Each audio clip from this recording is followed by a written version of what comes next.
ఎప్పుడైనా ఎవరో మీ ఉద్దేశాలను తప్పుగా అర్థం చేసుకుని ఆ తర్వాత అన్ని నియంత్రణ తప్పిపోయిన సందర్భం ఉందా? ఈ రోజు మనం ఒక ఆసక్తికరమైన కథను పరిశీలించబోతున్నాం. ఇది ఊహలు ఎంత ప్రమాదకరంగా మారవచ్చో చూపిస్తుంది. అంతకంటే ముఖ్యంగా ఇతరులు మనల్ని తప్పుగా అర్థం చేసుకున్నప్పుడు మనం శాంతిని ఎక్కడ కనుగొనాలో కూడా తెలియజేస్తుంది.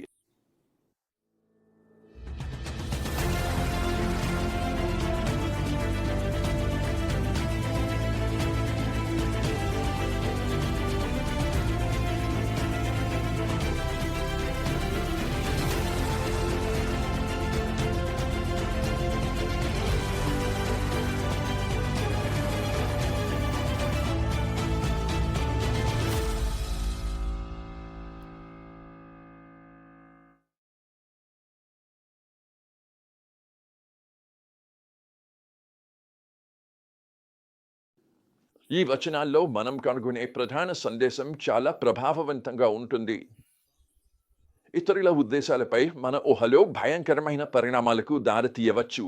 కానీ మనం తప్పుగా అర్థం చేయబడినప్పటికీ దేవునిపై నమ్మకం మనకు స్థిరతను ఇస్తుంది. ఈ అసాధారణమైన కథలోకి మనం లోతుగా ప్రవేశిద్దాం. అమ్మోనీయుల కొత్త రాజుకు దయ చూపించాలని కోరుకున్న దావీదు అతని తండ్రి మరణించినందుకు సానుభూతి వ్యక్తం చేయడానికి ఒక ప్రతినిధి బృందాన్ని పంపిస్తాడు. ఇది నిజంగా ఒక మంచి మనసుతో చేసిన చర్యలా అనిపిస్తుంది కదా. కానీ అమ్మోనీయుల సేనాధిపతులు దాన్ని చెడ్డదిగా ఊహిస్తారు. వారు తమ రాజుతో ఇలా అంటారు: దావీదు నీ తండ్రిని గౌరవించడానికి నీకు దూతలను పంపాడని నువ్వు అనుకుంటున్నావా? దావీదు వారిని నగరాన్ని పరిశీలించి గూఢచర్యం చేసి దాన్ని కూలదోసేందుకు పంపినట్టు. తర్వాత జరిగిందేమిటంటే అది విషాదకరం. ఈ అనుమానాస్పద ఊహల ఆధారంగా వారు దావీదు మనుషులను అవమానపరుస్తారు. వారి గడ్డం అర్థం వరకు గీసి వారి వస్త్రాలను వెనుక భాగం వరకు కత్తిరిస్తారు. ఒక ఘోరమైన అవమానం. వారి సంస్కృతిలో ఇది తీవ్రమైన అవమానంగా పరిగణించబడుతుంది. ఈ ఒక్క అపార్థం, ఈ ఒక్క తప్పు ఊహే యుద్ధం, మరణం, విధ్వంసానికి దారితీసే సంఘటనల శృంఖలను ప్రారంభిస్తుంది.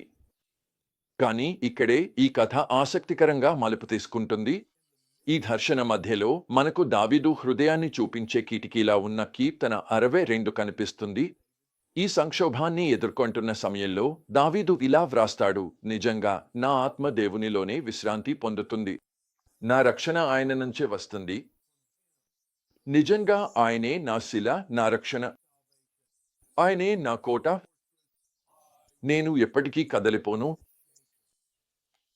ఇదే సత్యాన్ని నాకు నేర్పిన ఒక వ్యక్తిగత అనుభవాన్ని మీతో పంచుకుంటాను. 1974లో నేను సోవియట్ యూనియన్లోని లెనిన్గ్రాడ్లో ఉన్నాను. క్రీస్తులో నా విశ్వాసాన్ని పంచుకుంటూ నా స్నేహితుడు ఫ్రెడ్ మరియు నేను దేవుణ్ణి వెతుకుతున్న ఒక విశ్వవిద్యాలయ విద్యార్థిని కలిశాము. అతను మాకు చెప్పాడు, నా జీవితమంతా దేవుడు లేడని నేర్పించారు. 2 వారాల క్రితం నేను ఆకాశాన్ని చూశాను మరియు ప్రార్థించాను: ఓ దేవా, నీవు ఉన్నావా? ఉంటే నేను నాకు ప్రత్యక్షపరగలవా అని.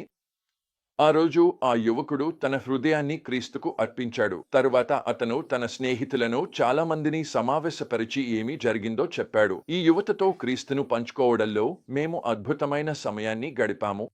కానీ ఆ తర్వాత పోలీసులు మమ్మల్ని అరెస్టు చేశారు. మమ్మల్ని 8 గంటల పాటు విచారించారు. జైలుకు పంపిస్తామని బెదిరించారు. చివరికి మమ్మల్ని గృహ నిర్బంధంలో ఉంచారు. ఆ రాత్రి నేను లోతైన ఆత్మ పరిశీలన చేశాను.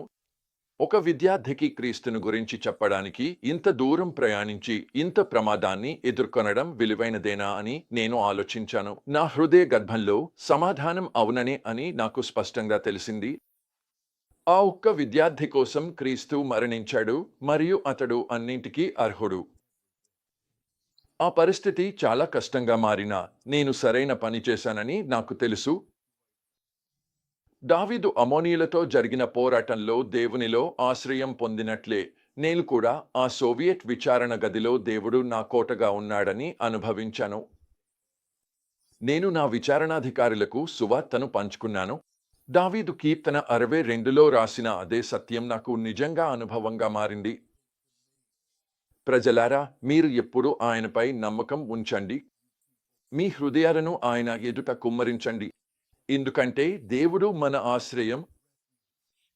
కాబట్టి దావీదుకు ఏమి జరిగిందో మనం చూస్తున్నప్పుడు ఈ సత్యాలను నేడు మన జీవితాలకు ఎలా అన్వయించుకోవచ్చు? మొదటిగా, మీరు ఏదైనా చర్య తీసుకునే ముందు మీ ఊహలను పరిశీలించండి. అనుమానం మీ నిర్ణయాలను ప్రభావితం చేయనివ్వకండి. మీ ఉద్దేశాలు తప్పుగా అర్థం చేసుకోవచ్చు, కానీ దేవుడు మీ హృదయాన్ని తెలుసు అనే విషయాన్ని గుర్తుంచుకోండి. ఇతరులు మిమ్మల్ని తప్పుగా అర్థం చేసుకున్నప్పుడు మీ హృదయాన్ని దేవుని ఎదుట కుమ్మరించండి. ఆయన మీ ఆశ్రయం మరియు నిరంతరం దయ చూపుతూనే ఉంటాడు. మునుపటి ప్రయత్నాలు తిరస్కరించబడ్డా కూడా లెనిన్గ్రాడ్లోని ఆ ఒక్క విద్యార్థికి చేసినట్లే కష్ట పరిస్థితుల నుండి కూడా దేవుడు మంచిని తీసుకురాగలడని నమ్మండి. కాబట్టి ఈ రోజు ముగించేటప్పుడు మీరు ఇతరుల ఉద్దేశాల గురించి ఎక్కడ ఊహలు చేసుకుంటున్నారో ఆలోచించండి. మీ జీవితంలో అనుమానం అడ్డంకులు సృష్టిస్తున్న పరిస్థితులు ఏవైనా ఉన్నాయా? గుర్తుంచుకోండి, దేవుడు మనలను వివేచనతో ఉండమని పిలుస్తాడు, అనుమానంతో కాదు. ఇతరులు మనల్ని తప్పుగా అర్థం చేసుకున్నప్పుడు కూడా దావీదు చేసినట్లే మన విశ్రాంతి ఆయనలోనే ఉందని మనం తెలుసుకోవచ్చు. దావీదుకు కోటగా ఉన్న దేవుడు, సోవియట్ విచారణ గదిలో మనలను కాపాడిన దేవుడు. ఆయనే మీ దేవుడు కూడా. ఇతరులు మిమ్మల్ని తప్పుగా అర్థం చేసుకున్నా లేదా తప్పుగా తీర్పు చెప్పినా ఆయనలో విశ్రాంతి పొందమని ఆయన మిమ్మల్ని ఆహ్వానిస్తున్నాడు. ఈరోజు మీరు ఆయన విశ్రాంతిలోకి ప్రవేశిస్తారా?